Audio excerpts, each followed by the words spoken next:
the organization as well. People are right now talking about, oh well, what about the women? What about the women? Well, in this case, we don't have a say. You know what I mean? Yeah. And what happens. And I believe that Emmanuel Duga, I believe he's the higher ranking person. So, I was in the military for 20 years. The higher ranking person is always going to get more of the blame because they consider that you should know better. And if that's fair or not, you could decide Right, that. exactly. But he's going to get blamed more because he's the higher ranking person. Right. So obviously this is a developing story that's gonna keep going on because in the next few weeks you're gonna have NBA Media Day, you're gonna have training camp, and a lot of questions are gonna be asked. In this next story, this is a story that I talked about last year that didn't make no traction at all. This has been going on for 2 years when it comes to Brett Favre scandal involving money that was supposed to go to welfare recipients who actually went to him and other people just for nonsense. Okay, and this story right here is coming from the NBC News that a Mississippi official pleads guilty in the welfare scandal.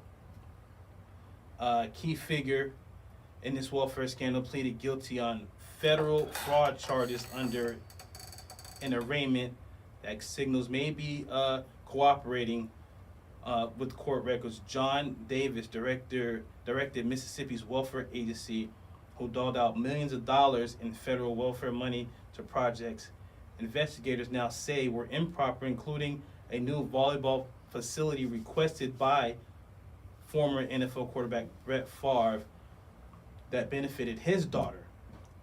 According to court records, Davis agreed to plead guilty to conspiracy to commit fraud and theft charges that together carry a maximum of 15 years in prison. So you know he's snitching. At Davis's direction, Mississippi's welfare agency provided federal funds to 2 nonprofit organizations and then directed the 2 nonprofit organizations to fraudulently award contracts to various entities that individuals for social services that were never provided. This is from the Justice Department the news was released. Davis worked for then Governor Phil Bryant, who has consistently denied that he was aware that federal welfare money was being used for the projects that in violation of state and federal laws. NBC News previously reported that Davis was involved in discussions with Bryant and Favre about securing millions of dollars for the volleyball facility. Favre also secured $3.2 million for a drug company in which he had invested, according to court records. Now, I've talked about the PPP loan scam ever since it happened, right? Clowning, making fun of people being stupid and dumb, and it's always rappers and ex athletes, right? But this is a lot more serious because this involved poor people in the poorest state in the nation. We're going to come right back and finish that on the other half. Keep it locked right here, the Keep 1 Million Show. Clear. 1 minute. Huh? 1 minute. Okay. Good. Yeah, the poorest state. Crazy. The blackest state, dude. So a whole lot of people involved in this. Ted DiBiase. They still can't drink their water? I don't know. That's a good In question. Jackson? That's a good question. 30 seconds. Do you at least feel a little more relaxed? Huh? Do you at least feel a little more relaxed since you don't have to mess with this? I'm just like the same. I need y'all to do something for me when you open the mic up. Keep it 1 Million Show with Dwayne and Sean. Yeah, I get Make it. sure y'all mention the people, their name. We're always going to do Y'all that. open up the show 10 and then seconds, introduce stand each by. other. Introduce each other. Say who's talking.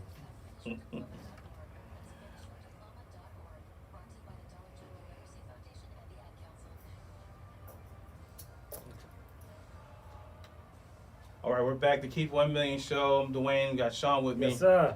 And we're talking about the Brett Favre scandal, welfare scandal, where they take millions of dollars in Mississippi welfare funds for themselves, for a volleyball court and other things that actually wasn't really mentioned, but I know it has to be a lot of other things because that's millions of dollars. I don't think you can put $3 million into one volleyball court. You know what I mean? So Don't they usually play volleyball on the basketball court? exactly. So my question is, because I knew about this story last year, this has been going on for 2 years since 2020. During the pandemic, federal funds went out to states, and they've doled, out to people who needed, money for unemployment, for, the pandemic, for COVID-19 and everything like that. And there's been a lot of fraud, like probably the biggest fraud that's been going on in, I don't know, who knows how long. But this right here has not made any traction in the mainstream media, especially sports media, because I think they really treat Brett Favre as this like untouchable figure that you can't like say anything bad about. And it's crazy because he really and truly can be indicted on fraud charges. Because this man who just got caught and pled guilty is telling the federal government what really happened. Oh yes, he's not doing all that time. No, he's not. Maximum 15 years. years? Exactly. So, Sean, what do you think is going to happen with this? What I think is, like you said, he's going to start talking. He's going to start talking. So if I was Brett Favre, I would get in front of this. Get my lawyers to get in front of this because that man's going to start talking. I listened to a mob guy on YouTube, Michael Francis, and he tells you when the feds, they cross their T's and they dot their I's, and they have a 98% conviction rate. Yes, they do. So somebody going to do some time. And whoever starts talking first is going to do the less time. And what makes this even worse is the fact that what's going on in Mississippi right now with the That water water. crisis. Mhm. Like I said, it's the poorest state in the nation.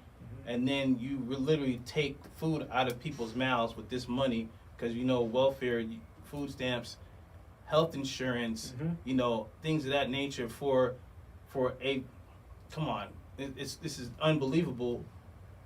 My issue is nobody in the sports media is really calling for Brett Favre to go to jail. But they talk smack about Kyrie Irving every chance they get. They talk smack about black athletes. It's the truth. They talk smack about every black athlete every chance they get. So, yeah, something has to happen. I think really, this story is probably a bigger story than what it should be. This should be that story should be everywhere. It should be. And Stealing money. the Robert Sarver situation is another story that here at the Keep 1 Million show has talked about as soon as it broke. Big story came out in November of last year when an ESPN investigator had talked about 70 current and former employees of the Phoenix Suns and Mercury talking about Robert Sarver and the misogynistic ways he had, the racist way he had. And really, it was really quiet down when the season started. Remember, the Phoenix Suns was just in the NBA Finals. The Phoenix Suns were actually one of the teams that, were projected to go back to the finals, one of the top teams in the league. Then, during the season, they're the best team in the season, best team, number one ranked team, best record in the league, and nothing. There was literally no story. It under wraps. It was really quiet. Some people talked about it, but kind of whispered. And then now it comes out. Oh yeah, he did it. Adam Silver kind of, to be honest with you, he drug his foot with this investigation. They kept asking him during the playoffs, and he's like, oh, well, after this, and we're not done yet with the investigation. Why didn't any players or anybody else call for Robert Sarver to lose this team? I can't answer that question. I have no idea why. I can only speculate because a lot of players. You got to remember the NBA is full of a lot of. It's a lot of players, and it's only like maybe 2-3% that's elite, like a LeBron James or a Giannis. So you have a lot of players that's not going to say anything because they don't want to lose their check. I mean, that's what I can speculate. I mean, other than that, I couldn't even tell you why they wouldn't step forward. Because sometimes, let's think about it in our own community. Let's think about it. You know this young lady over here is getting abused, but you say, you know what? That's none of my business. Let them handle that. I mean, a lot of times people just want to mind their business and go on with life and collect their check. And can you blame? Can you say they bad people for doing that?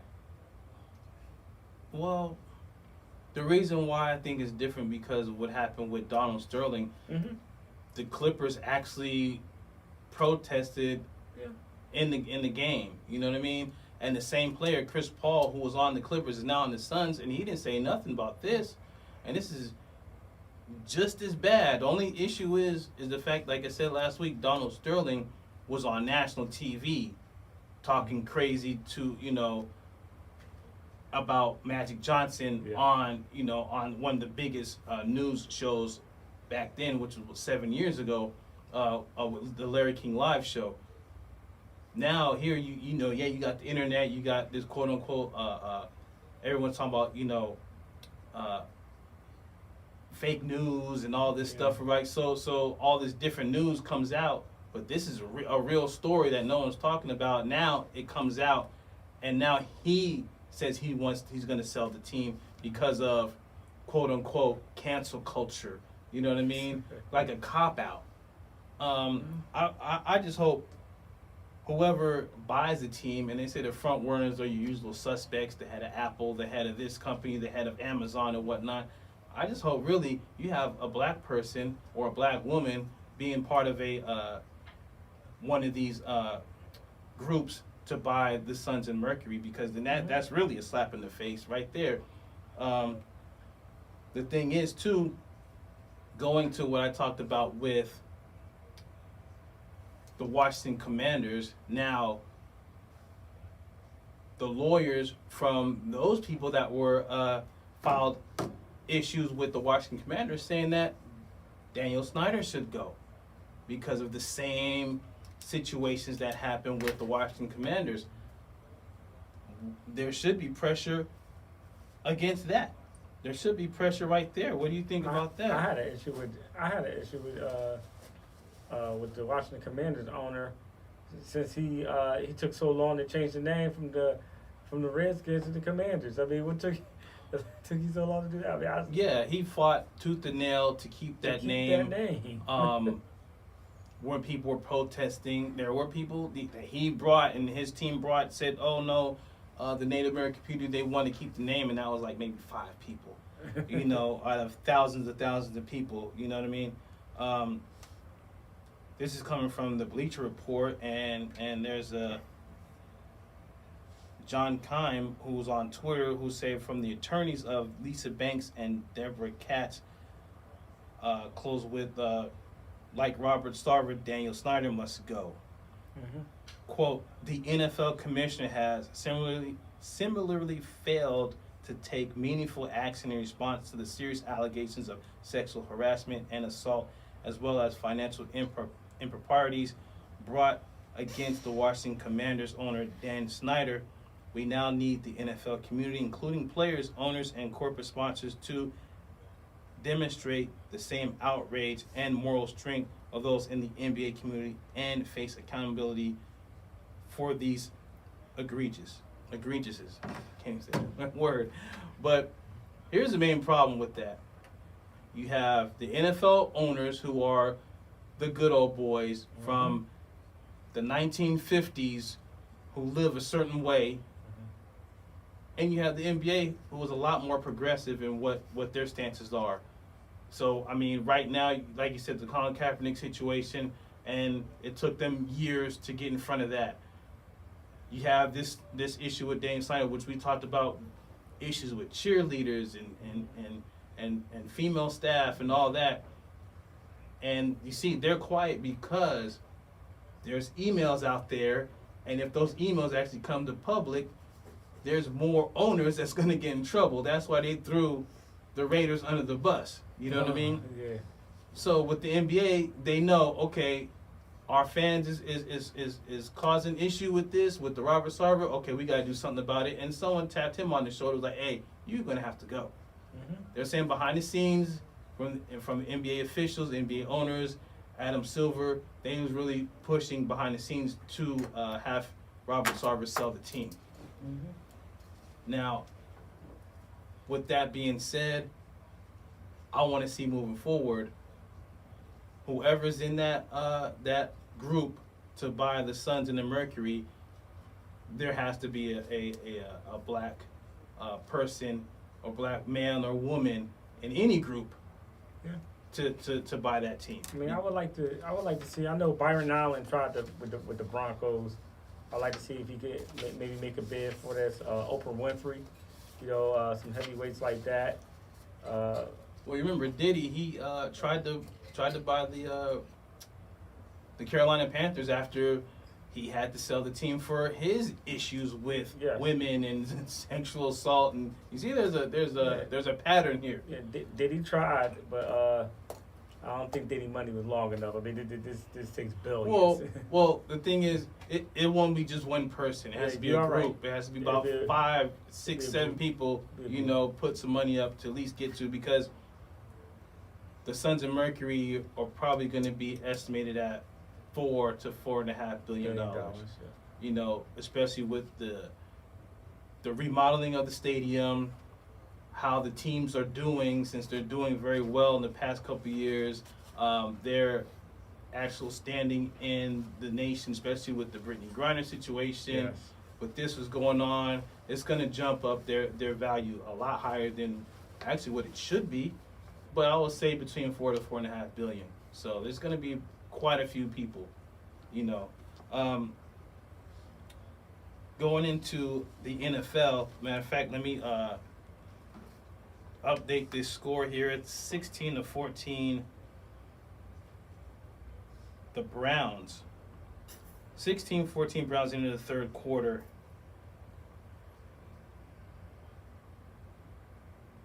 Jacoby Brissett.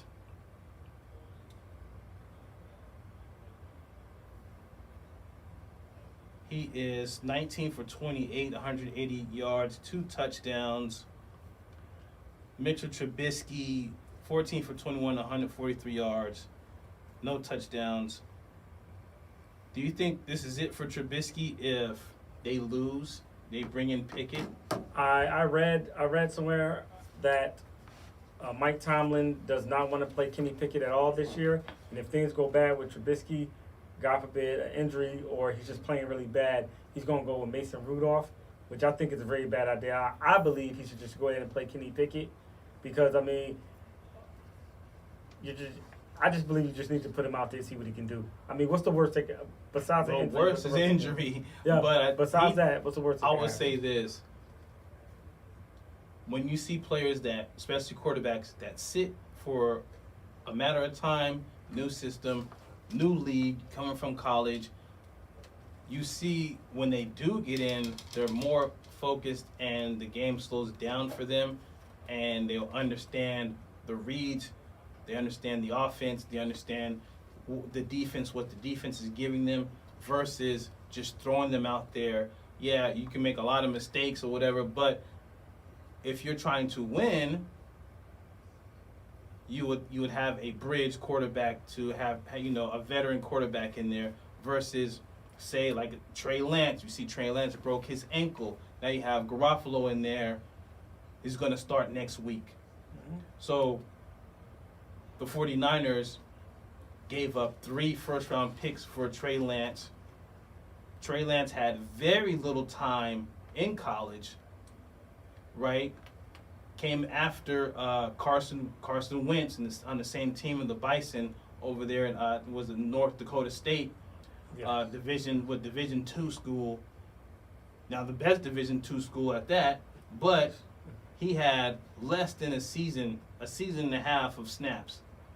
Comes in, they give everything for him. He gets injured, comes back. Now he gets a major injury, he's out for the season. Do you want that to happen to Kenny Pickens? You know what I mean? So I would say really, Tomlin's doing the smart thing by sitting him for a whole season. If he sits him from a whole season, that's more beneficial to him because you do have two veterans. Now they're not good veterans because this is a rebuilding team. T.J. Watt is injured. You know, you don't have a great offensive line as they used to back in the day when they had Ben Roethlisberger there in his heyday. You don't have a running game. So why would you put him out there with those situations on offense? He's going to get killed, especially with the AFC North, with the Ravens, the Bengals, and the Browns. All three teams had great defensive fronts. So Tomlin's doing a smart thing in my keeping them, sitting him, letting him work, and then in the offseason getting the proper tools so he can flourish. I mean, if you see what's going on in with the Broncos or with Seattle, it's not looking good because you don't have a good offensive line. You don't have good coaching, So last week, you had a big game.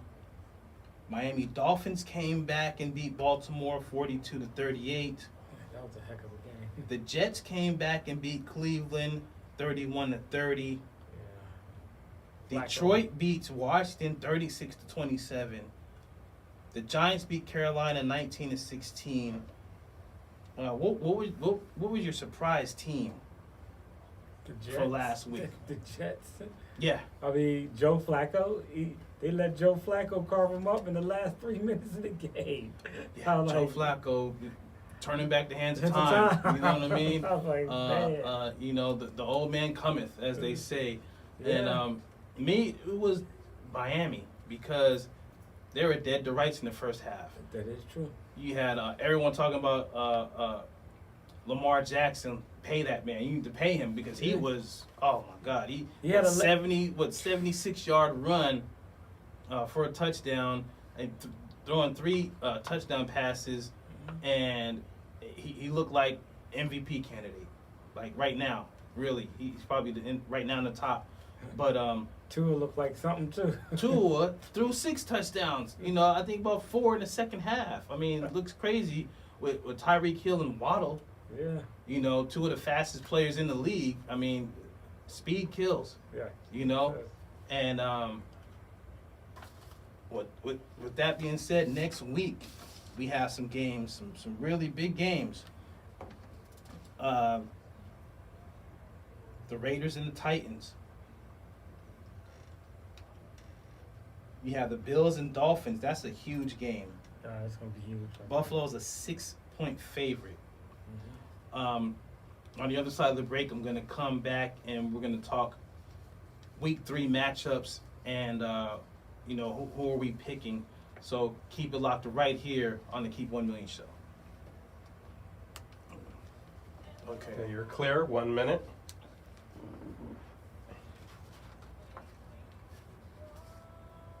Not bad. Try not to have so much dead air though when you're doing your report, your updates on the games. So. Well, this was just slow. I'm just gonna... I was thinking we got all this on the wall. It would be nice to have a TV in here with the game running. Oh yeah, that would be nice. I mean, maybe we could put another monitor in here and get a subscription to whatever, right? Sling or something. Mm-hmm. Hey, Calvin. Is he still here? I don't know.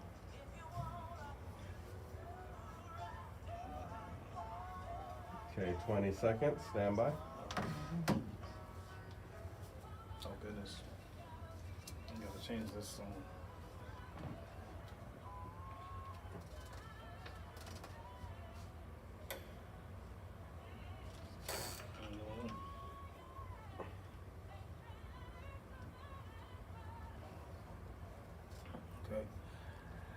And we're back, Keep 1 Million Show. I'm Dwayne, got Sean with me. Yes, sir. And we're going to get into our picks of week 3. Like I said, the Bills and Dolphins. The Bills are a 6-point favorite. Where they playing at? They're playing in Miami. Who do you got? Buffalo. I got the Bills too. 2-2-0 teams in the AFC East. I'm going to say the Bills. I think they run away with the division. The Lions and Vikings, both 1-1. Minnesota is a 6-point favorite. Lions are looking good. Detroit. You got Detroit. I'm going to go with Kirk Cousins. Okay. He looked terrible last week, though. He was like, he's like, Philly has looked one of the bad. worst records in prime time ever, throwing a bunch of picks. I think he threw 3 interceptions last week. Darius Slade got 2 of them. Yeah. Darius Slade looking really good. A sleeper game right here. Chargers, Jaguars. Chargers a 7-point favorite. San Diego. Oh, sorry, Los Angeles Chargers. Chargers. Sorry. San Diego. Yeah. You know, they yeah. People get it mixed up. It's all I got right. the Chargers too. Chargers. Cardinals, Rams. They're both 1-1. The Rams are a 3.5-point favorite. Is it, the Rams are who? 3.5-point favorite No. against the Cardinals. They're here They're here. in Phoenix. You know what? I'm gonna go with the Cardinals. I got the Rams. Right. No, the Cardinals looking bad. Cardinals. I mean, Go with Yeah. the Cardinals, man. Cardiac no, cards. I can't do it. I gotta Can't do pick it. one upset. Gotta pick one upset. Eagles and Commanders. Speaking of possible upset, They playing the Carson Wentz against his old team, the Eagles. They're in Washington D.C. Philly's a 6.5-point favorite. I got Philly. Yeah, I got Philly too. They're looking really good. And then I have the Monday night game. Cowboys, Giants. Giants are a 1-point favorite. That should be a lot higher. I'm sorry. It really should be. Take the Giants. Yeah, of course. I got the Giants as well. What do you think about Cooper Rush with did- Dak Prescott out? He did better than what I thought, and Dak Prescott has nothing to worry about. He's still playing on that guaranteed money. Cooper Rush is not going to take Dak Prescott's job. I don't think so either. People are actually saying that for some odd reason. No. Jerry Jones had it joked about it. There's a quarterback competition. No. But no, there's not no issue there. No. But there is an issue with the Giants. Galladay is actually saying he's not getting any playing time as a wide receiver. Now he's their big money wide receiver. They gave him a boatload of money, $60 million. But he hasn't had any targets. He hasn't had any catches. This is a run-first team right now with Saquon fully healthy, 100% healthy. Yeah. There's rumors of Odell Beckham Jr. maybe What? coming back. You know, there's rumors of other wide receivers maybe coming into the fold. Do you think that'd be a good idea for Odell Beckham to come back to the Giants? No. You don't think so? Nah. I don't think so either, but remember the issue was with the GM. Now the ownership did, sign off on him being traded, but I think a sit down and maybe talk for a few hours, they may could hammer something out, but I actually would like to see him with the Bills. Him with Von Miller over there, and Stephon Diggs on the other side. yes, now remember he's not healthy. Let's see when he gets 100% healthy what team actually goes from. There's the Cowboys that actually really need help at the wide receiver position. The Bills, they kind of do, but then you have the Rams he played for, got injured in the Super Bowl with that torn ACL. As you see, it looks like he's still there in LA when they went and got their rings. He just had a baby and everything. So I would say either the Bills, if he wants to get another ring, the Bills, and if he wants to stay home, I would say the Rams. Yeah, he said he wanted to come back to the Rams. He said he liked it there. So Right. We'll see. Right. I think the main issue is with his injury, how he does in rehab, and because it looks like nowadays teams are picking up injured players. You got to be 100% healthy now. You know, sometimes a team maybe pick up a player, especially a superstar. That's a free agent. They'll pick him up, wait and see, get him in the facility. You know, get their training people on him. They're not doing that anymore. I understand that. Now it is 23-14. Cleveland Browns over the Pittsburgh Steelers. Brissett 20 for 29, 212 yards and 2 touchdowns. Nick Chubb 16 carries, 105 yards and a touchdown. Cooper 7 catches, 100 yards and a touchdown. And Joku 8 catches, 81 yards and a touchdown. Cleveland's looking really good. They're looking really good. I mean, I guess it is against Pittsburgh, who's not really that great defensively. But if anybody got Nick Chubb on their fantasy team, man, that's a stat line right there. Yeah, I got Amari Cooper. You got him on your fantasy? Yeah.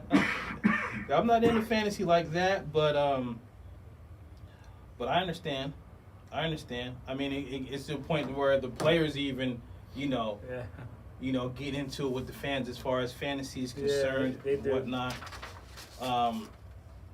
They do.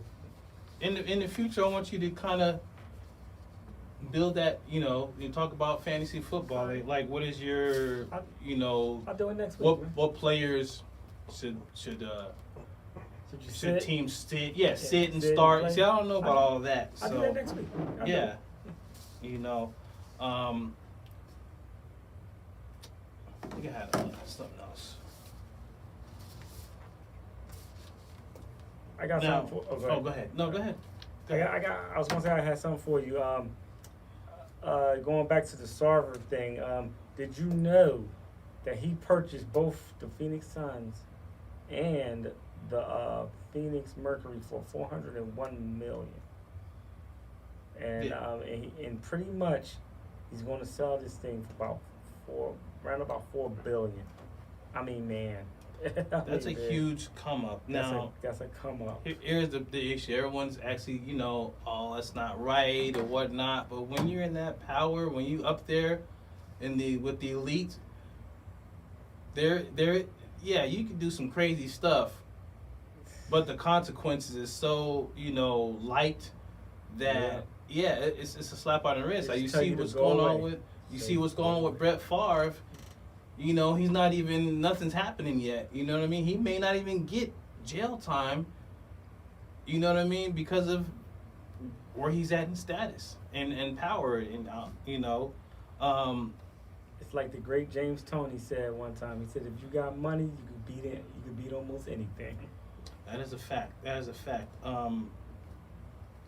Speaking of boxing, Shakur Stevenson has just came out. He missed weight, and he's stripped of his 130-pound title ahead of the Robson Conseco bout, which is tomorrow night. He was 1.6 pounds over. He came in 131.6 pounds. So, did they give him a chance to drop it? Did they give him a chance to go and He had 2 hours. But he couldn't do it. He actually it's hard to do. He actually made a statement. I've been professional my whole career and made weight, but my body just can't make 130 anymore. Yeah. My health has to come first. I'm moving up to 135 my next fight. No, he has to. Which makes sense. How old is he? 26. He's very young, and you see how his body type is. He's very muscular. So yeah, I don't see him. I don't know how he made 130. I mean, you know what I mean? But he's a young fighter. I mean, he's undefeated, 18-0 with 9 knockouts, and he's gonna fight this fight, but he's gonna be penalized. He's gonna get some of his purse taken. He probably get fined a little bit more for not making weight, and Robson's going to be able to, if he wins, to win the belts. Mm-hmm. You know what I mean?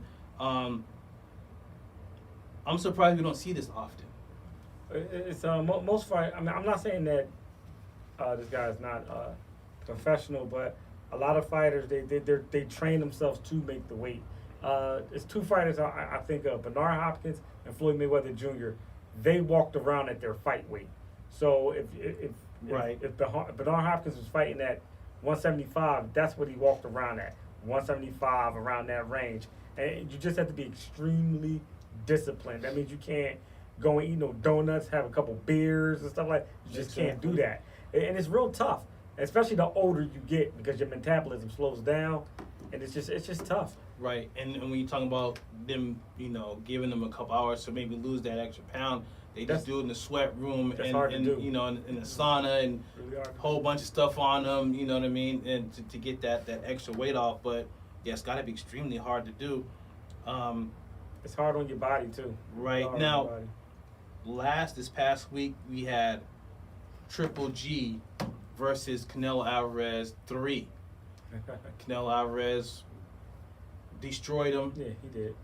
Unanimous decision, and Triple G actually said, Canelo Alvarez is not going to retire me. I'm still going to fight. You think that's a good idea? I think he should hang him up, but I'm not going to tell I don't like to tell men or women when to hang it up. But I always believe athletes should go out on their own terms, and please go out on your feet. Don't go out injured, or don't go out being crippled or anything like that. So I believe he's going to fight another fight, just because he doesn't want the last fight on his record to be a loss to Canelo, because you know how that rivalry is. Yeah, exactly. And he's 40 years old.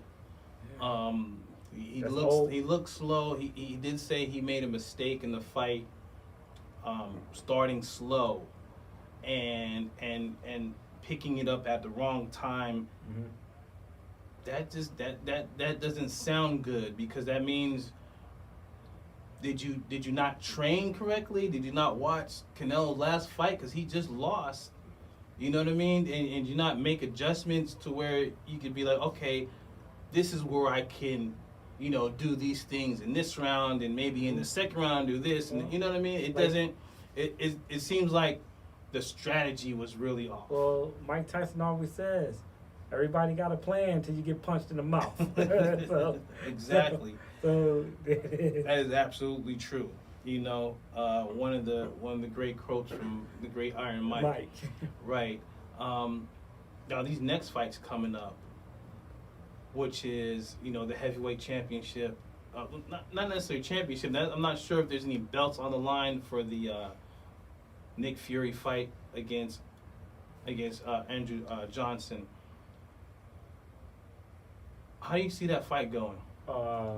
Tyson Fury and Tyson. I said Nick Fury like it's damn Marvel. Tyson Fury versus Joshua. Right. Anthony Joshua. I'm messing up his name. How do you see that fight going? Because I really thought Tyson Fury was going to retire. See, a lot of people don't give Tyson Fury a lot of credit. He's a very intelligent boxer, and he's a really, very good boxer. I don't think he's one of the all-time greats, but he's smart. He knows how to do what he's supposed to, get in there and beat his opponents. I believe he's gonna grind Joshua out, and I believe he can go decision, but I believe it's gonna be a stoppage. It's gonna be stopped in probably the late rounds. I think Tyson Fury's gonna stop him probably like the 10th round. And heavyweights is the only weight class that you don't have to quote unquote make weight. It's unlimited. But at the same time, Tyson Fury's always overweight. He's always like, 250, 260, sometimes. Yeah. I mean, but he's big. He's a great boxer, but I still see him winning that fight. But if Anthony Joshua is how he's supposed to be, especially after these losses, and he doesn't want to lose another fight, I mean, 3 in a row, he's going to have to be on point. Yeah. The edge may be to Joshua in that fight, because I think... For endurance? Well, yes. I think Fury's on his his last leg? Not his last leg, on his victory lap. This retirement, he's drinking beers. Like you said, he drink beers and do all that stuff or whatever, but... can't do that, man. Come in December, they're saying either early December or late December, this fight's gonna happen. Have they picked the location yet? They have not. I haven't seen that yet. Like I said before, because of the Queen passing away, they haven't talked about any specifics yet. But that should be in the next few weeks. Mm-hmm. But I think it should be in London. possibly, I think it should be in London. possibly. The big fight though is the Errol Spence and Terrence Crawford. Definitely want to see that fight. That's going to be a major fight. I think they should put that fight in. They do it in Vegas and do pay-per-views. I think they should also put that fight in movie theaters as well. I don't think it's that big. I don't think You it's don't that think so? big. No, I think it's not Mayweather, Pacquiao, or Tyson, Lennox Lewis big. But it's pretty big. Here's the issue. Now going back to the Canelo Triple G fight, that didn't do too well as far as pay-per-view buys. It didn't do too well, and you know why? Because of UFC. Boxing's not as prominent as it used to be. So the Crawford Spence is the fight everybody wants to see. Hopefully that gets enough buys. I just want to go somewhere. I don't want to pay $90. Trust me, I'm not paying $90 for no fight. But we're gonna come back. We're gonna talk more Ime Udoka, Brett Favre, and all the scandals that just happened this past week. So keep it locked right here on the Keep It 1 Million show. Okay, you're clear. You have What's that? you have 8 minutes. Right. 8 minutes. Thanks everybody for watching. I can't remember. It was a fight a few years ago. I think Can it you might turn have on the headphones a little bit? Because I don't want it to... Oh, he has to turn it. Oh, turn it down. No, his. The other one right there. Yeah, because that's gonna... This cut off earlier. I had to cut it back on because of I think it might have been Miguel Cotto. the music. Might have been a Miguel Cotto fight that was in the movie theater. It was a few years ago. I can't remember who he's fighting.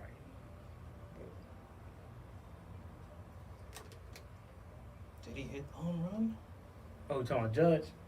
Oh, he gonna get that. He gonna get past 61 or 2. Cause They just came back and beat Boston in the 10th inning, 5-4 right now. No, he didn't. He 0 for 2, 3 walks. Of course, they went ahead and beat him. Donaldson with hard. I didn't know until I looked him up. I didn't know he was that big. All right. He like 6'7", Yeah, 6'8". 6'7". Yeah. I didn't know Remember, he you got a was that big. YouTube audience too that y'all can be talking to. Oh, right. So Thanks go everybody take for a break. watching. Oh, no. Keep 1 Million show. Okay, I need something to drink too. You want a soda or water or something? I have something. Oh, okay. Arizona tea.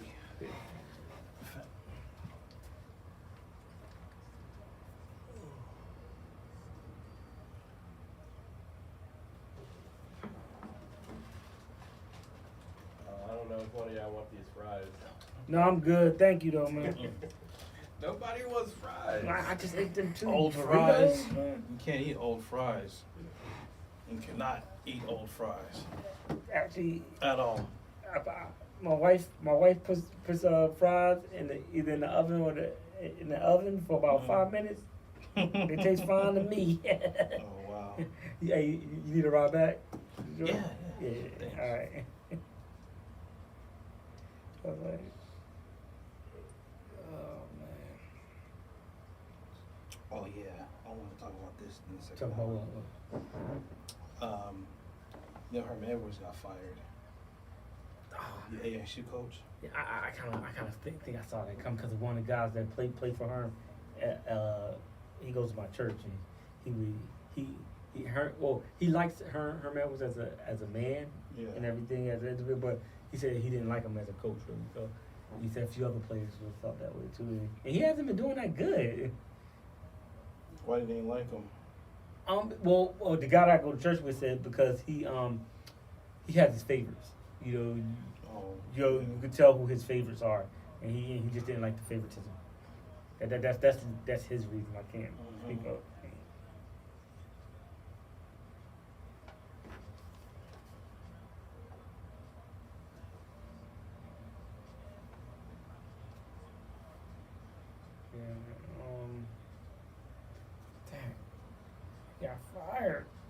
ain't want to see the brother get fired though, man. They lost to Eastern Michigan.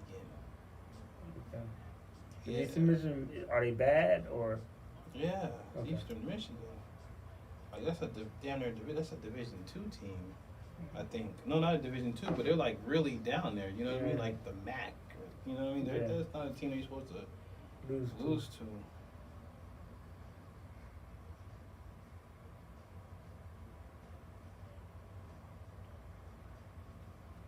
I wonder who they gonna get to replace him. But I know they're gonna have an interim coach, but who they gonna get to permanently replace? Mm-hmm.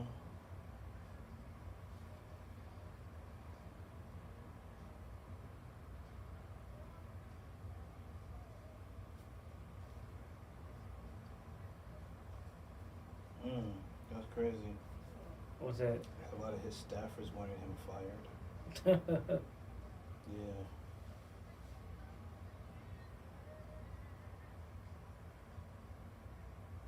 Right. They was in a damn. I think he got fired actually on the field. Because after the game, it was the athletic director and the president of the school right there talking to him. They could have did it better than How that. much time we got? Let's. They could have waited too long. Yeah, there was an NCAA investigation that led to 5 coaches Got leaving the 4 team. minutes. A video of Edwards' final conversation on Arizona State's leadership. Shocking.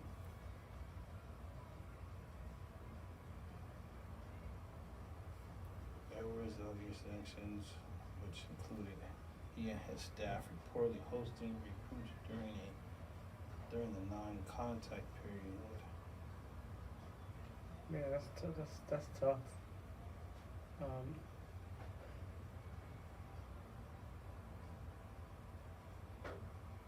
An opposing coach recently told The Athletic it wasn't hard to get intel on the season's team because some within Arizona State Athletics wanted a coaching change.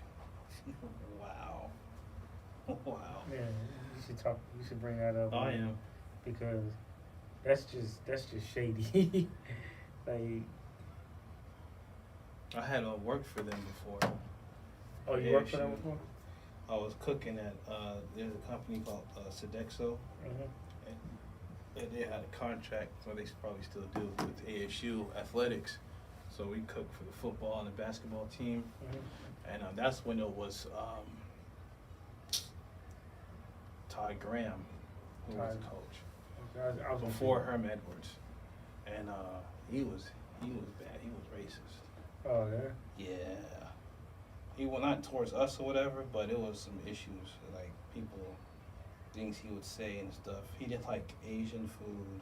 It You was said he crazy. didn't like Asian food? Yeah, no, he didn't. No, at all.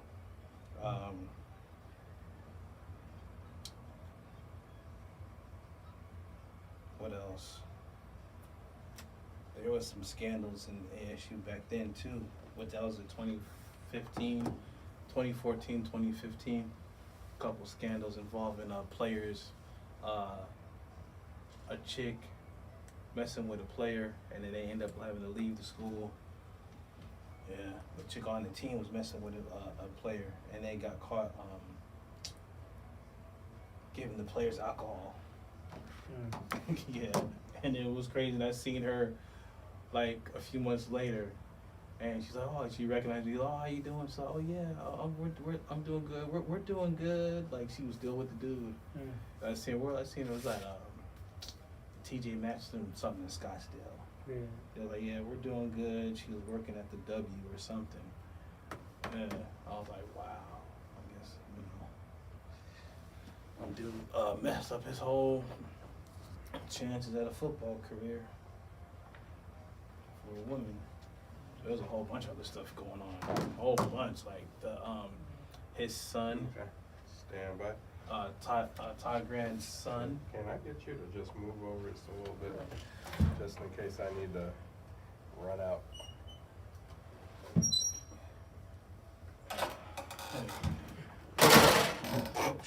Oh. The whole thing was falling. Well, don't make it fall on you. We don't have that type of insurance yet.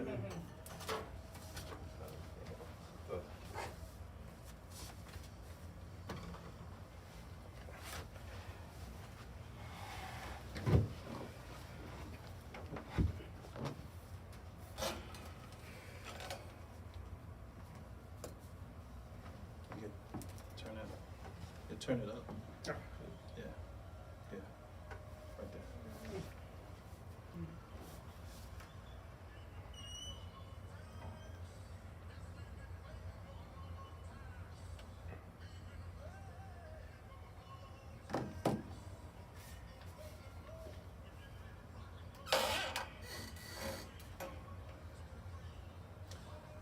All right, we're back. The Keep 1 Million show. I'm Dwayne. We got Sean with me, excuse me. Yes, sir.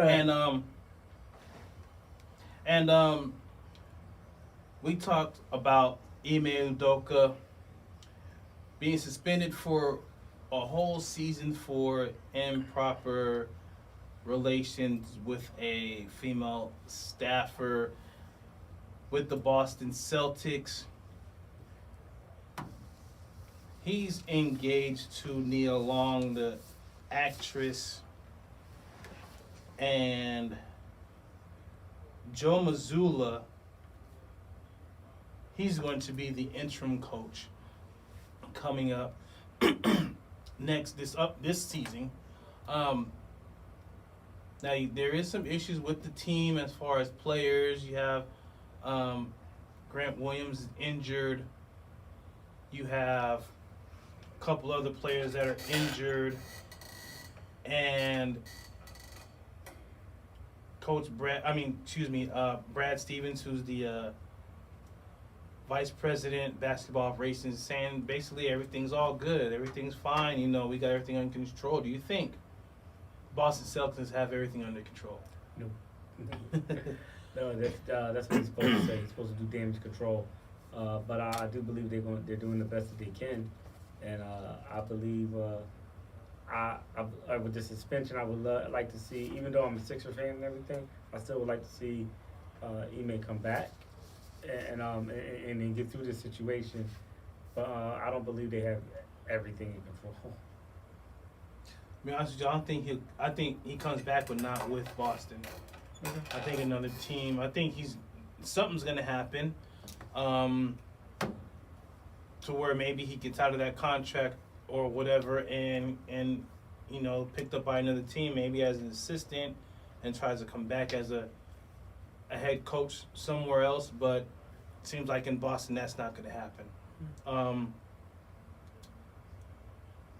For people not to know who the female is, hey, that's just life. That's how it's gonna be these days, because they don't want any backlash or whatnot on who the woman is, saying, the home record and all that stuff, you know what I mean? We don't know what went on behind the scenes with his relationship, with that woman's relationships or whatever. So, it is what it is, but you cheated on Nia Long? Like I said before, Man. we just don't know. Now I can't say what I want to say on FCC Airwaves, but we just don't know. And I'm not even talking about looks. I'm like, that's a powerful woman in Hollywood. Not just her accolades, but you got a woman like that on your side. I mean, things move. Things happen. And yeah, it's a bad look for us. I'm sorry, it's a bad look for men. Yeah, we're down 50 points because of that. We're down 50 points. You did it. You know what I mean? It is, because that's, yeah, man.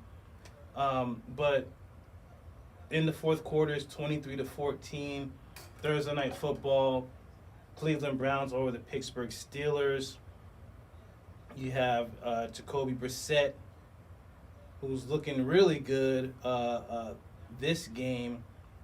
21 for 31, 220 yards, 2 touchdowns, a 109.6 quarterback rating. Ooh. Mitchell Trubisky, 19 for 31, 209, no touchdowns, 81.3 quarterback rating. I wonder if there's calls for Pickett right now in the stands. I wonder. Do you think so? Yeah, I think so. I believe one of my guys out in Pittsburgh was at the game. He said they was here that Kenny Pickett, like. Yeah, it's going to happen, but I don't think so. I think it's too soon for him to come out there. Sit him for a season. This team's gonna have to go through their lumps. Yeah, this is the team that in Mike Tomlin's tenure, they've never missed the playoffs. He's always had a winning record. Yes. So this may be the season they don't have a winning record, because the AFC North is a tough division, one of the toughest in the NFL. Yes, sir. And you got to sit Kenny Pickens. I mean, you see what happens with. I'm not comparing him to this quarterback, but you see what happened with Patrick Mahomes. You see what happened with Josh Allen. You see what happened with some quarterbacks, but then you see what happens with quarterbacks that jumps in. You're right. That jumps in there. You know, you get a mixed bag, but it's just I have a good feeling about Kenny Pickett. I mean, when they threw Peyton Manning out there, you know, I just really believe that Kenny Pickett has what it takes. And I really do believe I'm not saying that he's going to be like this all-pro quarterback getting thrown in there. I just really believe he has what it takes. I get the hometown cooking. He's from Pitt. He played in that stadium. You know, he's a hometown kid and all that. You know, from the Dan Marinos and all that, from Pittsburgh and the old Pittsburgh quarterback. He's from New Jersey. Oh, excuse me. Yeah. Okay, I made that mistake. But he's from that area, New Jersey. They're right there. It's right. You know, stone's throw away. But still, went to Pitt, played in that stadium. Everybody loves him there, but I still don't think you do that. For the fans' sake, no. A team can't do knee-jerk reactions for fans. That is true. No. Remember what the real definition of a fan is. Fanatic. Exactly. Part crazy, as we are. You saw that movie, The Fan? Right. Exactly. Now, going to college football, Arizona State is in upside down world. They got beat bad by Eastern Michigan of all teams. Herm Edwards looks like he just got fired on the field right after the game. But then there's reports circulating around of the staffers wanting to get him fired. There's NCAA investigations going on. 5 coaches have left because of the NCAA investigations, which is recruiting violations of recruiting players during the non-contact season of the college football season. And here's what's crazy. Usually, when there's NCAA violations of recruiting players, that team is actually good. That team's a top team in the nation. That team may win national championships, as we've seen with USC back in the day and whatnot. Yeah. But here, a lot of players had left. A lot of top players had left ASU after all this going on. And, yeah, this is like throwing gasoline on a fire, where they say, opposing coaches actually told The Athletic that it was not hard to get intel on the team because the ASU athletics wanted a coaching change. So they would tell the other team what's going on. Like, that's just insane, right? That is shady. How much drama is going on over there? You know what I mean? That's the worst kind of getting done wrong. We know he's an old school type of coach and very old school. I think there's where you have a old school coach that is a stern coach that but if you're out of touch with your team and trying to do things underhanded and still losing, you just gotta go. It's time to go if you're not in tune with what's going on with the atmosphere of the college, the players themselves and how they feel about things. And like you said you know a couple of players that actually express that feeling. Yeah. What do you think about that this situation with ASU? It's unfortunate because I actually like Herm Edwards, but it's unfortunate that if he got fired on the field like that, they just couldn't be professional enough to just wait till you got to the office to do that. I believe in certain protocols. You just can't do things like that. And the thing about the violations is I mean, you got to be. Herm Edwards is too smart for this. You have to be extremely careful.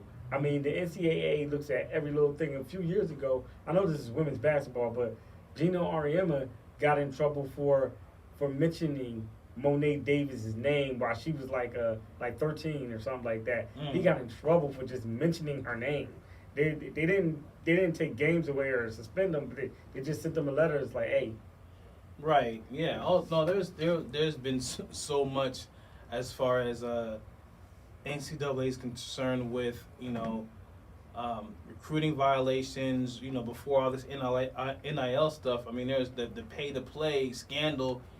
From a few years ago that went from college football to college basketball and got a lot of people thrown in jail because of it. And you would think a coach like Herman Edwards would be mindful of that, but he wasn't. And then, I mean, yeah, him getting fired on the field, yeah, that's not a good look, but you got beat by Eastern Michigan. You're a Division I school. Like, even the bad Division I schools beat teams like that by 30, and you couldn't even do that. So, yeah, I'm sorry, you deserve to get fired on the field. You really do. And it may be time for you to really just hang it up and retire because he's out of touch. He's out of touch with the game, out of touch with his players, and definitely out of touch with college football. He just needs to go back to just being an analyst. He was really good as an analyst. He just needs to go back to that. He was. I think really he's good at when he was teaching the young players, the rookies and second-year players about what's going on with life. He's that type of motivational speaker, get you up and running and get you going. I mean, that could be his next thing. But, yeah, a lot of these coaches that want to stay till they're 60 and 70, it's time. You know what I mean? Father Time is here for you, and it's time for you to go. You know what I mean? Father Time is undefeated. Exactly. With one draw. Exactly. And we're going to come back. We're going to talk about the Brett Favre situation, what that means, and NFL Week 3, and a lot more. So keep it locked right here, the Keep It 1 Million Show. You're clear. You still had a minute that you could have went. Oh. Right. You're all right. The camera's over.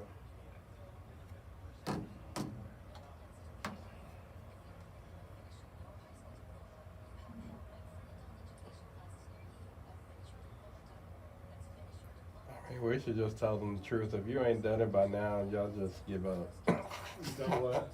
Done what? Huh? Never mind. Oh. I'm making fun of the PSA. Oh, yeah, you don't like that one, huh? Okay, 15 seconds. Stand by.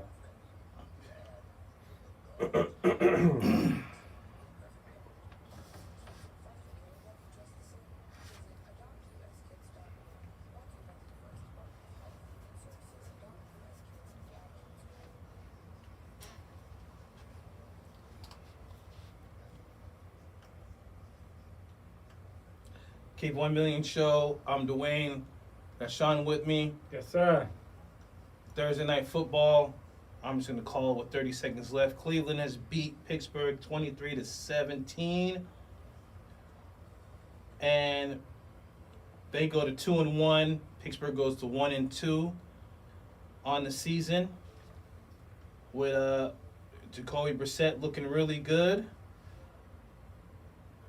Nick Chubb having a game. Nick Chubb going over 100 yards, 22 carries for 113 yards and a touchdown. Jacoby Brissett, 21 for 31, 220 yards and 2 touchdowns. Do we see a quarterback controversy with Deshaun Watson coming back? No. Huh? No. I always root for Jacoby, man. I always root for him. He's always like that good quarterback, but he never can get the gig.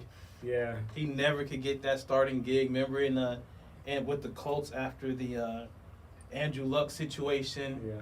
You know, I always root for him. Him and Bridgewater. Oh, Teddy. Always rooting for Teddy. Yeah, he's over there in Miami. So, but speaking of, the South, Brett Favre in Mississippi. This scandal's been going on for 2 years, and it really kind of annoys me, the fact that just now people are actually talking about it. I understand that investigations take a long time, but people could have still talked about it, especially the mainstream media. Now, there's federal fraud charges against John Davis. He pleaded guilty, and this was the head of a welfare agency that doled out millions of dollars in federal welfare money to projects investigators now say were improper, including a new volleyball facility requested by former NFL quarterback Brett Favre that benefited his daughter. Mm-hmm. Court records show that Davis agreed to plead guilty to conspiracy to commit fraud and theft, charges that together carry a maximum of 15 years in prison. Keyword, he is cooperating with the feds. So it's very bad news for Brett Favre, and I think he better get in this front of it. This should have been happening a lot sooner. You see the outrage with Robert Sarver, right? Took a year, but now he's forced to sell the team. Mm-hmm. Why do you think there wasn't any outrage by Brett Favre? Because he's Brett Favre. he's America's favorite gunslinger, man. He's that Wrangler guy. He's that Wrangler guy. And honestly,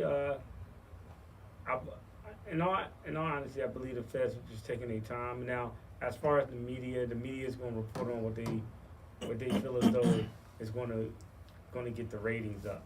And I don't believe they thought this Brett Favre thing was. Well,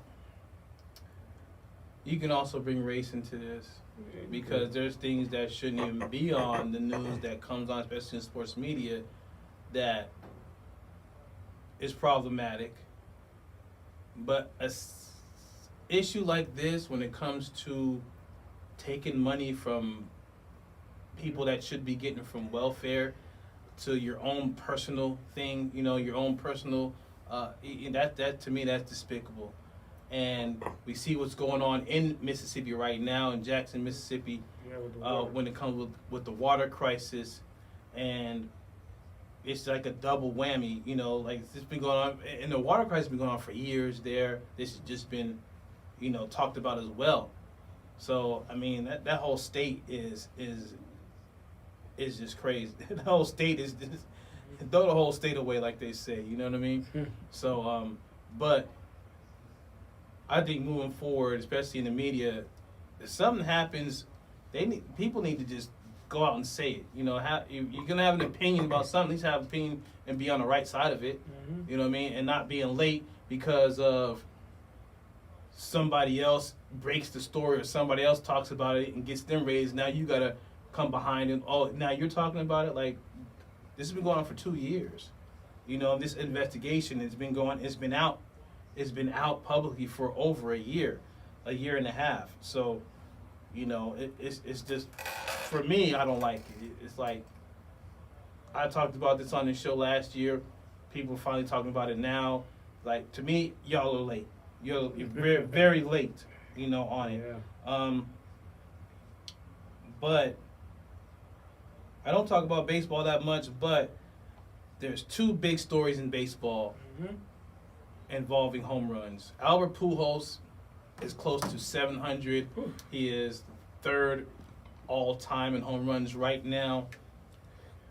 And then you have Aaron Judge of the Yankees that just hit 60 home runs and could tie Roger Maris's 61 home runs very soon. They just came back and beat the Boston Celtics 5-4.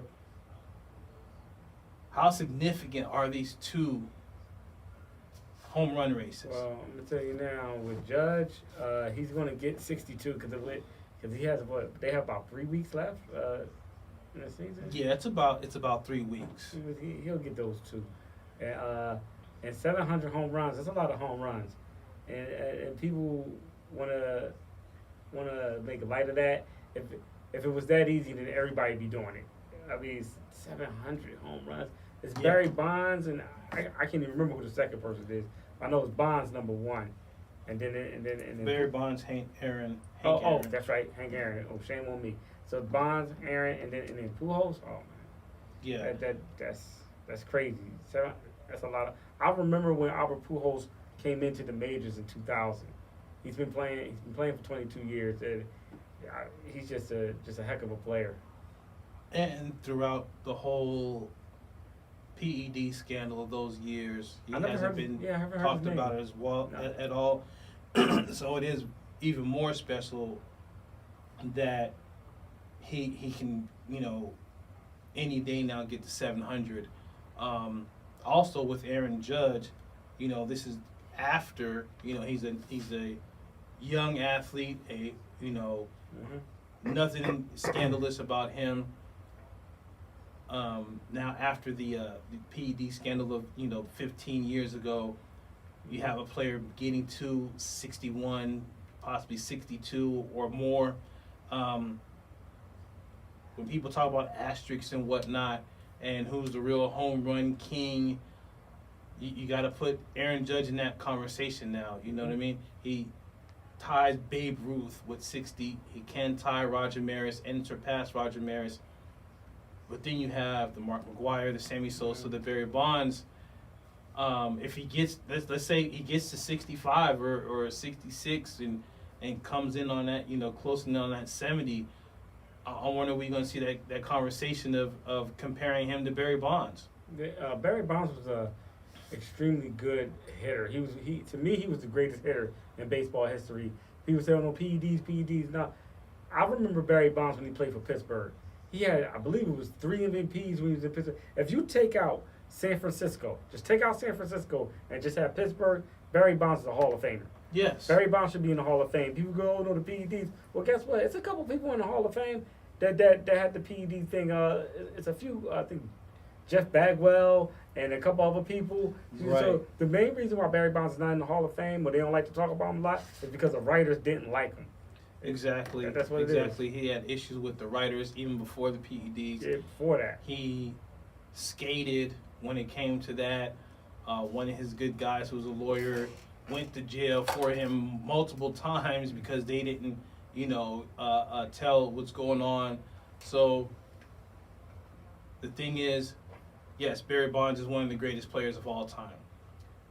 And yes, he is, caught up in the PED scandal. Yeah. And yes, his numbers are inflated. But when it comes to Aaron Judge, I mean, this is one of probably the feel-good stories of all the sports. And hopefully the Yankees pay him what he's worth. Oh. You know what I mean? They need to pay him. This is his contract a year. Oh, he gonna get he his could money. be, the Yankees are being a little stingy when it comes to the money now. Before they should throw in money like it was willy-nilly. And now they're trying to... Right. Steinbrenner. Well, you still have Steinbrenner as an owner, but it's... No, I'm talking George Steinbrenner. Right, exactly. You have Hank now. Yeah. And, you still have the GM there from 20 years ago, from those championship years in the 90s. Mm-hmm. But they're being stingy. They gave away some players recently in the past few years, and rightfully so, because you see their careers now, like Robinson Cano, and Didi Gregorius. But this guy Aaron Judge is none of them. He's a special player. Special. Right now, he's the face of the league, of baseball right now. I mean, forget who Mike Trout is and whatnot. Aaron Judge is that guy. Aaron Judge is that guy right now. We know he is. To get people to watch, you have to hit home runs. And he's hitting home runs at an insanely rate. And has the Yankees, which is the team of the league, in position to possibly get to the World Series. Yeah. And so with that being said, I think the Yankees need to do whatever whatever needs to be take to keep him as a Yankee. Because if he goes to any other team, yeah, it'll be a good story or whatever. But it's I don't think it's going to be a good because he's a home, not a hometown, but he's a homegrown talent. You know what I mean? From the farm system, Yes. they brought him up. You know, they drafted him. He was in the AA, AAA. Came in with with a couple of players. And when the Yankees switched from buying players to win to actually keeping their farm system, and it has been working because Yankees have been going back to the playoffs and deep in the playoffs, and we can see this year possibly finally breaking since '09 to the World Series. But you got the Mets, you got the Dodgers, you have the Braves, you have Just named a bunch of National League teams. Well, I'm saying those are the better teams right now. The Yankees. You also have the Houston Astros of the AL. That's really right behind the Dodgers as one of the best teams. So I think in the next few weeks we're going to see a great playoffs. I think it's going to be a great playoffs. I mean, usually I really tune into baseball playoffs, but it's going to be even better than usual. Yeah, we'll see. It should be pretty good. And we're going to look at the picks that we picked in the last hour. Last hour, sorry. Now, the Bills-Dolphins, we both picked the Bills. Dolphins look very good. Speed kills, like I said, and they have two of the fastest wide receivers in the game. Hopefully Tua stays upright. But that defensive front of the Bills is nasty. Their secondary is nasty. I mean, they have everything. Right? They have everything offensively, defensively. Got the Bills winning. Josh Allen, MVP candidate already. He's stiff-arming players. Yeah. Everything. You've seen that. Vikings, Lions. Yeah, I'll take the I got the Vikings. You have the Lions. I'm gonna try to give Kirk Cousins. He usually beats Detroit, but I'm not. You know what I mean? I'm not sure. Detroit's looking good. A scrappy team. Yeah, looking good. They're looking good. Not normally. This is not normal for Detroit. Usually Detroit's 0-2 by now. Yeah, by now. Looking very bad. Jared Goff, he's coming along over there. From the Rams. They only won one game last year, didn't they? No, they won like maybe 2 or 3. Okay. I don't think they was that bad. The Eagles, both have the Eagles against the Commanders. Jalen Hurts, he's right now a very early MVP candidate. He's slinging it. He's running that offense. Looking very good. Slay on the defensive end. Getting those interceptions. They're 2-0 in the NFC East. Also with the Giants being 2-0. And they play their rivals, the Commanders, which Carson Wentz used to play for the Eagles. He did. Got him the championship. Remember the Eagles? No, Nick Foles. Nick. No, he did. No, Carson Wentz did get him there. He got hurt against the Rams and everything, but like in the playoffs, it was all Nick Foles. And you gonna really say that was Nick Foles' championship? Yeah, he played. Yeah, he did good. Who played in the hall? Who played all in the playoffs in the Super Bowl? I get it. But where's Nick Foles right now? I think he's retired. You don't even know where he is. I don't. Exactly. Carson Wentz is still playing. Yeah, he's still playing. He has some issues, and he acknowledged those in the past press conference when he played for the Eagles or whatever. But I'm being a hater. I think it's going to be a good game. Yeah. No, but Carson Wentz. You're an Eagles fan. Yeah, but Carson Wentz is having a good season. He's having a good season so far. Yeah. Chargers and Jags. Let's say this is one of the upset games, but I'm going to go with the Chargers on this one. The Jags defense looks really good. Yeah. Trevor Lawrence, everybody's trying to root for ever since that whole debacle last season. So I'll say the Chargers on that. You got the Chargers too, right? Yes. Rams, Cardinals. I took the upset. You took the Cardinals. I'm taking the Rams. The Cardinals had that huge comeback against the Raiders. Yeah. I seen something where the Hall of Fame is getting Kyler Murray's jersey for that run. It was like one of the longest runs, 2-point conversions, something like that. Because he ran like 20-something yards for 3 yards. You know what I mean? For that 2-point conversion. They won his jersey for that. Something like that. I'll double check, but it was kind of weird. I'm like, why the Hall of Fame want Kyler Murray's jersey? But whatever. And then the Giants Cowboys Monday Night Football. Both have the Giants. Sin Giant Stadium, or MetLife Stadium, excuse me. Giants are 2-0. So, to me, surprisingly, first time being 2-0 in 6 years. The last time they've been this good was the 11-5 season where the Odell Beckham Jr. yacht Hardy. Don't want to bring that up, but only reason I bring that up is because there's rumors that Odell may answer that phone call if the Giants call. So we may see. We'll see. We may see, but I and it's funny. The main reason why I want him to go to the Bills is because Von Miller. Actually, they was talking online or whatever, and someone tweeted the Odell Beckham Jr. jersey as a bill, and it was so nice, like the 3, and the blue with the man. It was. And I was like, okay, I like that jersey. I'm a jersey guy. Yeah, I'm gonna rock some jerseys, but Bills Odell Beckham Jr. I will rock it. I will get that jersey. I'm serious. Like, I'm a Giants fan, but I rock all jerseys. You know what I mean? As far as they look good, but yeah, give me the white, blue, and Saquon jersey, and that old little Beckham. You know what I mean? That'll be good. Shakur Stevens, he was stripped of his titles.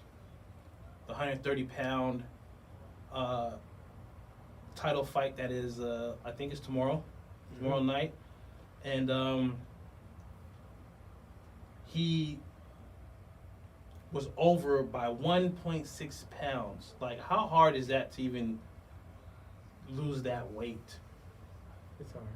You know what I mean? As far as you have to do all kinds of things. They try to give him 2 extra hours and he couldn't do it. So he's gonna, after this fight, he's gonna move up to 135. There's rumors he may move all the way up to 140. And I think he's a star to where he may win the championship at 135 or 140. Yeah, I think he should get a couple fights at 135, then go to 140. Don't just jump. Right. There's already a fighter waiting for him at 135, I think. What is it? Not sure at the top of my head. Okay. We'll look at that next week. All right. But we're going to come right back with more Keep 1 Million Show. I can't even remember. A couple years ago, I used to know the weights and who was in the weights. I don't even know anymore. It's not like TFC. It's not advertised. It's not like it was before. Mm-hmm. No, I forget. It was like a Mexican fighter. Okay. Yeah, at 135. Well, you sound a little more relaxed now. Well, yeah, I'm not looking at 4 different things. So. Although I'm sure I probably make this shit look a lot easier than. No, I'm there. I know, but I'm used to having that control, so it's kind of weird being here. Cause you're like, yeah, it looks hard or whatever, but you know how it is. That control is kind of, yeah. You feel that control, like you like it.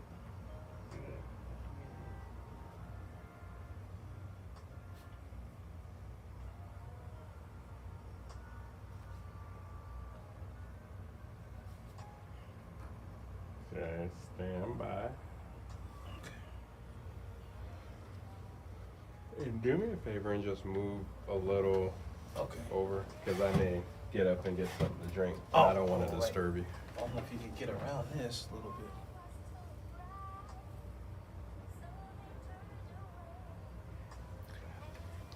You coming now? Come over just a little bit. Okay.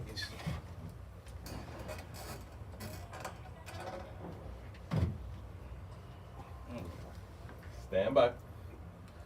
Okay. And we're back. Keep 1 Million Show. I'm Dwayne. Sean with me here. Yes, sir. And thanks, Karja, for running the board for us. Yes, sir. Appreciate it. You know, it's a new setup.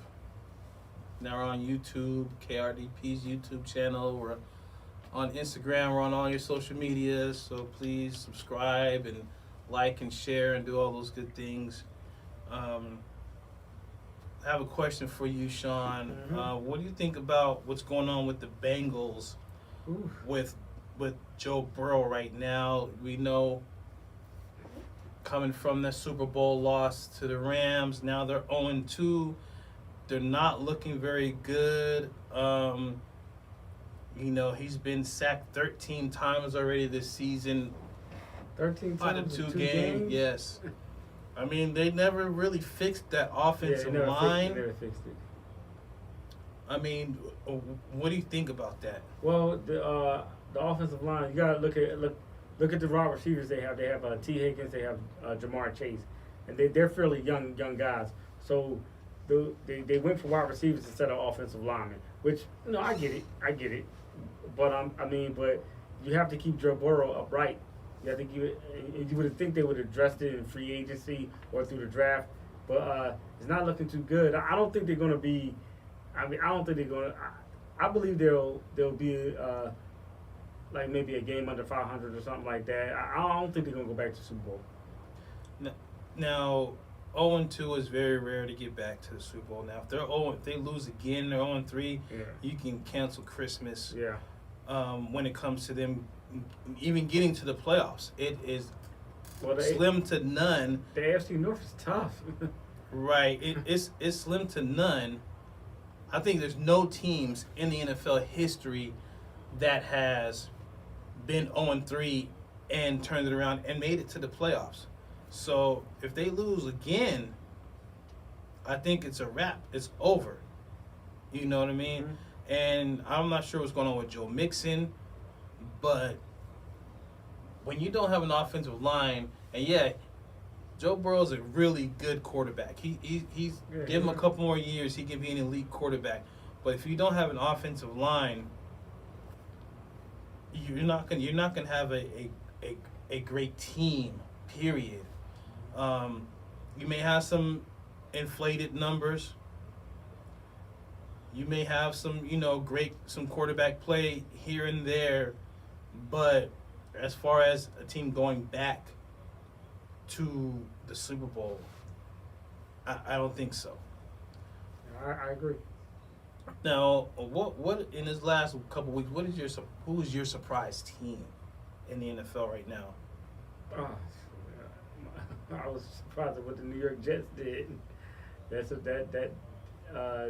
surprised me last week. It was Joe Flacco just doing that in the last 3 minutes of the game, just shredding that defense. You're just like Joe Flacco. I mean, he turned back the hands of time. He's like, I got this. Boom. Look like that young Baltimore Joe Flacco. Right. I gotta be a homer. I gotta say the Giants is my surprise team so far. Being 2-0, right now, how the team is 2-0 is rare. Mm-hmm. Usually they're 0-2 right now, and seeing what happened with Joe Judge and the other coaches of the past. But Dayball, let's see what happens with Dayball. Yeah. The players are responding to him, except for Galladay, who's not getting playing time, and who knows possibly is going to happen with him. But yeah, the Giants, my surprise team. The Raiders, I think, is a surprise team too. From them losing, they lost to the Cardinals. I'm surprised. I'm shocked they lost to the Cardinals like that, because the Cards had to come back for that. They were up. It looked like it was a lock, and then Kyler Murray was Kyler Murray, running around throwing the ball, and their defense, the Raiders' defense didn't look good at all. They looked tired. Their secondary couldn't cover anybody. Mm-hmm. So yeah, I'll say the Raiders, my surprise team right now too as well for losing. You know, going back to the major news stories, Ime Udoka suspended for a whole season because of improper relations with a female member of the Boston Celtics organization.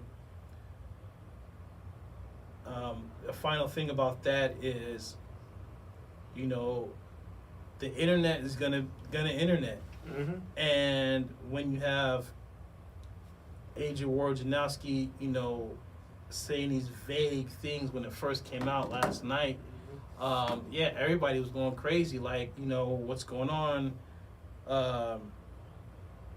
Even people were talking about that. Brad Stevens was gonna fire him just because he wanted to be a coach again, and all this other stuff. And it was weird that people were actually mad that the internet was going crazy over the stories. Like, this is what happens. You know what I mean? You can't be as vague as that. And if you don't have the whole story in hand, then why say anything? Yeah. You know what I mean? So I think that was a mistake on Woj's part. And then on top of that, when another, you know, reporter, Sham, I think from Fox Sports, came out and actually said what happened. It was improper relations with a female staffer. Then everybody went crazy. They were trying to find out who was the woman, and they ended up, you know, bringing up pictures of that one woman, and like, oh well, if it was her, then hey, I understand, and like, you know what I mean? Like, it's crazy that happened as well, and people were outraged because of that. Yeah, they saying it might not be her. And they said it wasn't her. Oh, it's not her. Okay. No, I mean, I don't know, you know, whatever, but right now that woman is overseas, coaching the USA women's team. Yeah, it's just unfortunate, and I was taught something long time ago. My father told me this. He said, don't dip your pen in company ink. I've heard that too before. Yeah, don't dip your pen and that's a long-standing one of those old school quotes. But as we know, back in those days, that happened. People was dipping pen in all kinds of ink back then. You know what I mean?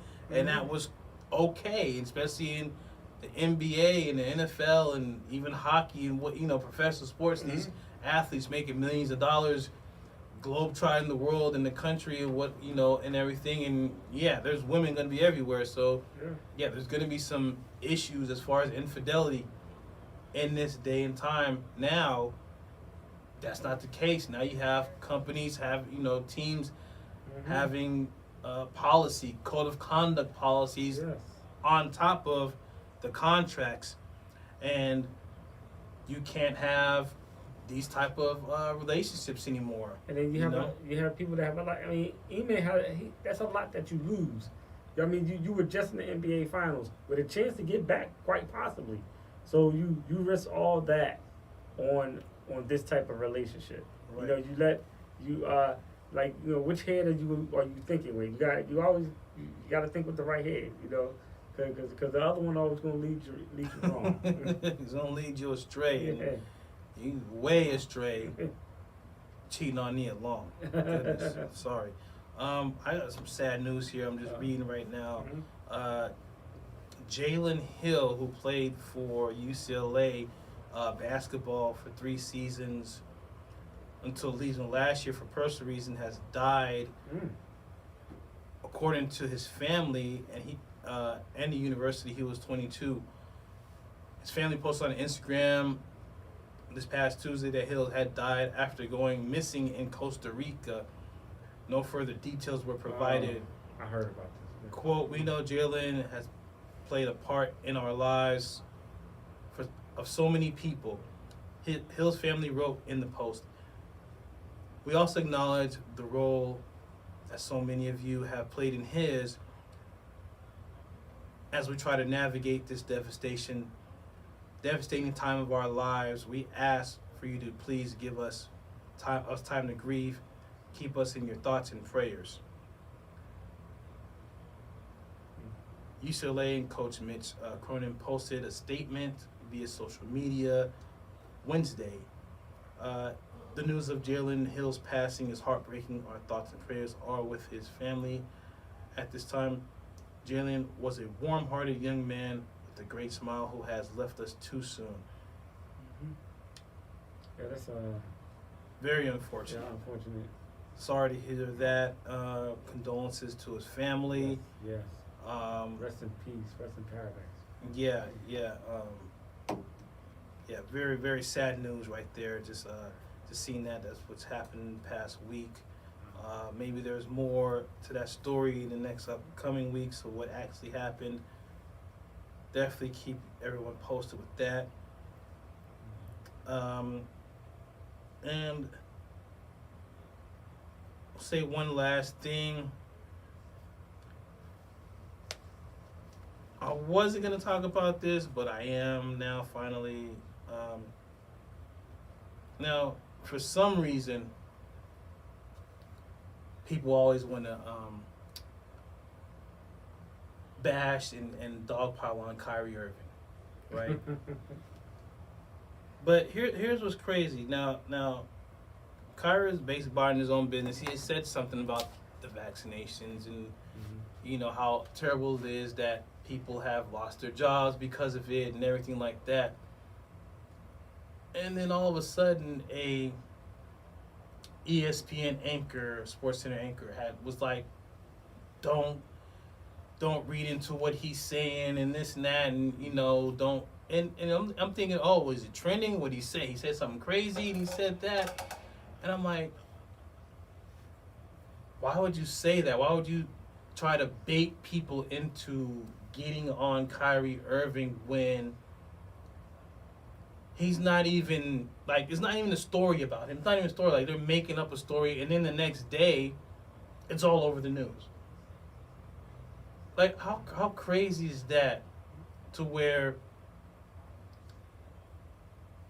a sports media, has it out for one particular player because of his or her stance? You know what I mean? It could be anybody, but you have a specific gripe with one player. Like how weird is that? It's very weird. It's very unfortunate. But I like the fact that these athletes can control their narrative because they have podcasts like All the Smoke, Knuckleheads, No Chill, you know, with former all those platforms have former athletes where they can go on JJ Redick's podcast and talk about their narrative and protect their narrative. And it's a shame because I mean Kyrie's not a bad dude. He's really not, from what I read and everything. He's not a bad dude at all. And I believe they just said lay off of him because I had my reservations about the vaccine myself. I was like, dang, they came up with this pretty fast and everything. Let's figure this out. But you know, let's just but it is what it is. Right. For context, I'm actually read what he had said on Twitter. If I can work and be unvaccinated, then all my brothers and sisters who are also unvaccinated should be able to do the same without being discriminated against, vilified, or fired.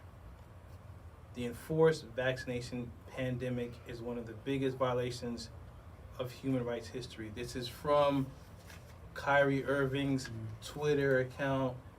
This is not of the Keep It 1 Million. Let me put the disclaimer out there, okay? Now, I guess when he said that second paragraph is what everybody had issue with. L. Duncan of ESPN SportsCenter had issue with it. She's the one who posted something. I was like, what did he say? What did he do? Like, you know, I'm thinking it's like major news, and it was that. Basic. Oh. We're gone? I don't hear nothing. Oh, it was basically an opinion about a situation. And for sports media to just take that and run with it and make a story about it, I think that's very, very ill-advised because you're making a story about absolutely nothing for ratings. For basically, okay, it's a slow week, so we're gonna attack Kyrie Irving for saying something that actually a lot of people in this country believe the same way. Yes, they do. So it's just really terrible that people have to bash somebody over something that is right now not really a big topic. Right? It's not really a big topic. Nope, not at all. And with that being said, I want to thank everybody for listening. Thank everybody for watching on social media. Need y'all to subscribe, like, share, and listen, the number 2, KRDP.com, or a publication of Desert Soul Media. I'm Dwayne, Sean. Yes, sir. Keep 1 Million Show. We'll see y'all next week. God bless. And we're out.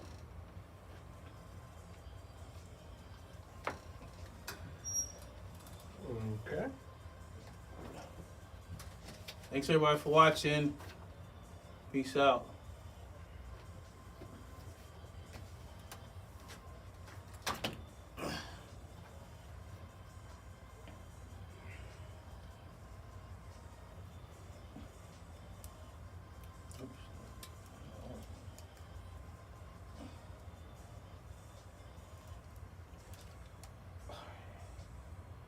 Like in too early?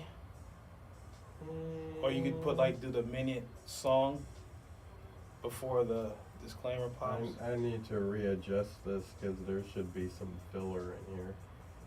Oh. Because you're supposed to end at 58, so I'll. That's what I'm saying, that I leave I'll like fix too that. early or. No, Okay. no, you did it on time. Oh, okay. It's just I need to adjust something in here.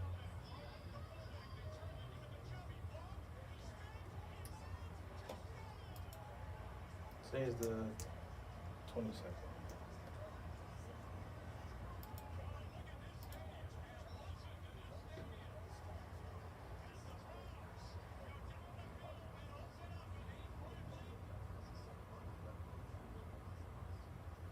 Okay. Yeah, I think my only thing is I'm so used to looking at the clock, so I gotta figure out Got a clock right there. Oh, y'all just put that there, huh? Let me see that. It's been there. Oh. All right. Alright, so How was it? how do you think it was? I thought it was good. Pretty good, yeah. I thought it was good, Sheldon. Well, then it was good. I think you should ask Calvin what since he's your program director.